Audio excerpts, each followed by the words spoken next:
Hello and welcome back to Gaon connection. शनिवार की शाम है और हम फिर से गांव बुलेटिन का एक नया एपिसोड लेकर के हाजिर हुए हैं।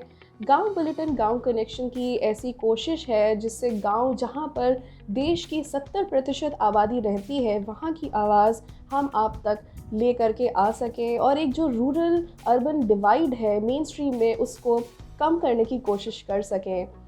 तो पेश है इस हफ्ते का गांव बुलेटिन।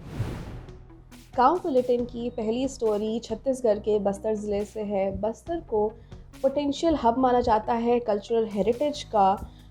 अगर हम बस्तर की बात करें तो बस्तर में ढोकरा आर्ट, कैशव कल्टीवेशन या फिर बस्तर की जो कॉफ़ी है वो काफ़ी ज़्यादा फेमस है। लेकिन अगर हम देखें तो गांव के जो आर्टिसंस हैं उनको उनके प्रोडक्ट्स का उचित दाम नहीं मिल पा रहा है।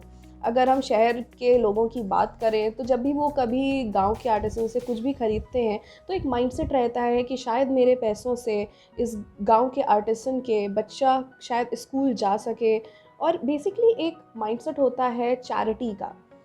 तो ऐसे में एक कोशिश आती है 10,000 क्रिएटर्स प्रोजेक्ट की। गांव कनेक्शन और स्लो के फाउंडर नीलेश मिश्रा और बस्तर के ज़िला अधिकारी के बीच में एक एमओयू साइन हुआ है जिसके थ्रू जो क्रिएटर्स हैं 10,000 क्रिएटर्स उनकी ज़िंदगी में एक पॉजिटिव चेंज लाने की कोशिश की जाएगी और जो ये आर्टिसंस हैं उनको उनके प्रोडक्ट्स का उचित दाम मिले और उनको एक आइडेंटिटी मिल सके। आज हम लॉन्च कर रहे हैं 10,000 क्रिएटर्स प्रोजेक्ट, एक ऐसी पहल जो भारत भर में आदिवासी समाजों में, ग्रामीण इलाकों में जो क्रिएटर्स हैं, आर्टिस्ट्स हैं, आर्टिजन्स हैं, जो खेती के माध्यम से कई चीज़ें बनाते हैं, प्रोडक्ट्स बनाते हैं, उनके साथ हम खड़े हो सकें इस एल्गोरिदम वाले युग में। जब अगर वो एल्गोरिदम को पछाड़ नहीं पाए तो वो आपके कंप्यूटर स्क्रीन पे नहीं दिख पाएंगे और हमेशा पिछड़ते जाएंगे।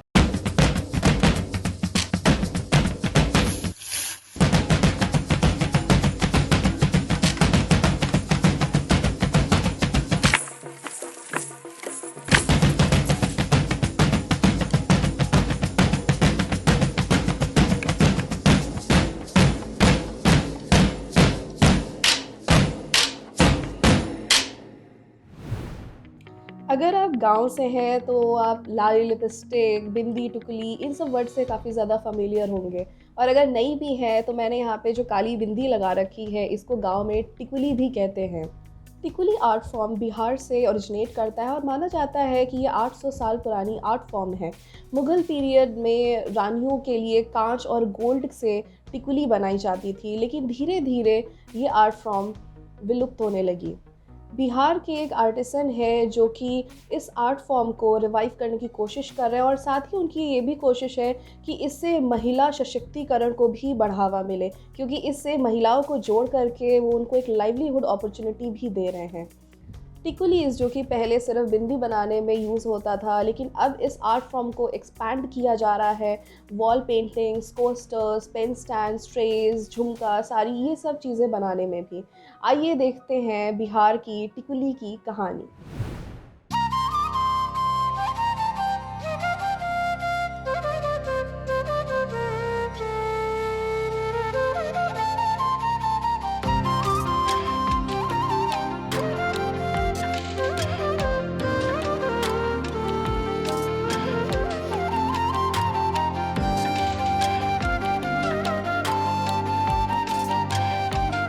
टिकुली कला जो है ये बिहार का एक धरोहर है, बिहार का लोक कला है।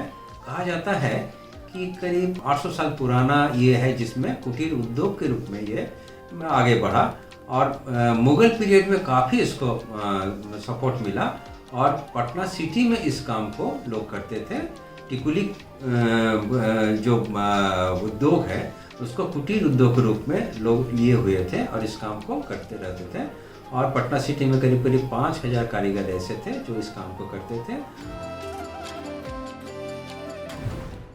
सेंट्रल इंडिया में मानो इस वक्त फेस्टिवल सीज़न चल रहा है। अगर आप मध्य प्रदेश के जंगलों से गुजर रहे होंगे तो आपको एक मनमोहक खुशबू अट्रैक्ट करेगी। अगर आप वहाँ पर देखेंगे तो ज़मीन में महुआ के बीज आपको गिरे हुए मिलेंगे। महुआ ट्राइबल इकोनॉमी में काफ़ी बड़ा रोल प्ले करता है और वहाँ के आदिवासी महुआ पर काफ़ी ज़्यादा डिपेंडेंट है, हर फ्रंट पर डिपेंडेंट है, चाहे वो उनकी ड्रिंक्स में हो, चाहे उनके फूड में हो, चाहे वो उनका इनकम सोर्स हो। महुआ ना सिर्फ इन आदिवासियों के लिए एक इनकम सोर्स में रोल प्ले करता है, बल्कि उनका वेलनेस का भी ख्याल रखता है। अगर मैं तालाब बोलूँ तो आपके ज़हन में एक इमेज क्रिएट होती है कि किसी तो गांव में तालाब है जहाँ पर एक कोने में भैंस नहा रही हैं, कहीं पर तालाब में छोटे छोटे बच्चे तालाब के पानी में खेल रहे हैं। अगर हम देखें तो तालाबों की गांव में काफ़ी ज़्यादा इम्पोर्टेंस रही है, लेकिन क्या आपको पता है आज़ादी के पीरियड से लेकर के अब तक देश भर में 80% तालाब सूख चुके हैं। सरकारें कोशिश कर रही हैं कि किसी तरीके से गांव के तालाबों को रिवाइव किया जा सके, लेकिन एक्सपर्ट्स का माने तो सिर्फ पानी भर देने से ही गांव के तालाब को रिवाइव नहीं किया जा सकता है।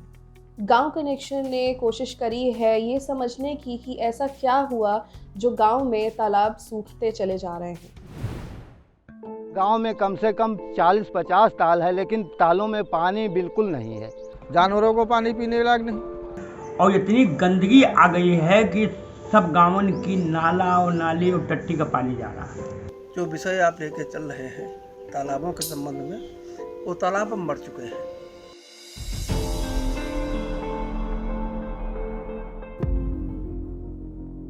हमारे गांव की स्थिति ये थी, हम इस तालाबों में 50 जानवर पानी पीते थे, 50 लोग नहाते थे। बिल्कुल पानी स्वच्छ और साफ निर्मल था। आज की स्थिति ये है कि इन तालाबों में जानवर तक ही इतना गंदा पानी ही नहीं बचा है। जो पानी बचा है इतना गंदा है और जानवर तक ही पी नहीं पा रहे हैं। इसी तालाब को देख लीजिए, हमारे गांव में एक बड़ा तालाब है, अगर आग भी लग जाए कहीं तो जो है एक बूंद पानी नहीं है। जो है जब से हमारी समझ हुई है तब से हमने देखा है हमारे गांव के बाहर 2 हैं तालाब, लेकिन अब तालाब आज के युग में अब तालाब कहीं रह नहीं गई, जलस्तर घटता जा रहा है। पहले तालाब बढ़िया थे, साफ सुथरे रह रहे हैं, नहान होत रहा है, पूजा पाठ होते रहा है। अब तालाबन में पानी नहीं है।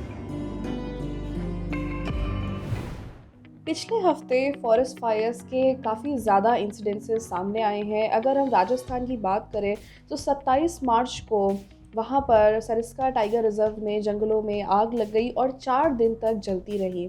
ऐसे ही फॉरेस्ट फायर के इंसिडेंसेस तमिलनाडु, उड़ीसा, छत्तीसगढ़ और मध्य प्रदेश के जंगलों से भी आई है। भारत में फॉरेस्ट फायर की इंसिडेंसेस काफ़ी ज़्यादा बढ़ रहे हैं। जैसे जैसे हीट वेव्स बढ़ रही हैं, ग्लोबल वार्मिंग बढ़ रहा है, वैसे वैसे फॉरेस्ट फायर के इंसिडेंसेस भी बढ़ते हुए दिख रहे हैं। हमारी अगली स्टोरी उड़ीसा के कोरापुट से है। कोरापुट में अदरक जो है जैविक रूप से उगाया जाता है, जिसकी अन्य देशों में भी काफ़ी ज़्यादा डिमांड है, लेकिन किसानों के लिए कोई खुशी की बात नहीं है, क्योंकि आंध्र प्रदेश, कर्नाटका, इन सब राज्यों से गैर जैविक अदरक काफ़ी ज़्यादा मार्केट में आई है, जिसके कारण कोरापुट के ऑर्गेनिक अदरक की डिमांड काफ़ी ज़्यादा कम हुई है और काफ़ी रेट भी रिड्यूस हुए हैं। सरल शब्दों में समझें तो किसान जो कि पिछले साल यही अदरक 80 रुपये किलो बेच रहे थे, वो अब सिर्फ 20 रुपये किलो में बिक रही है।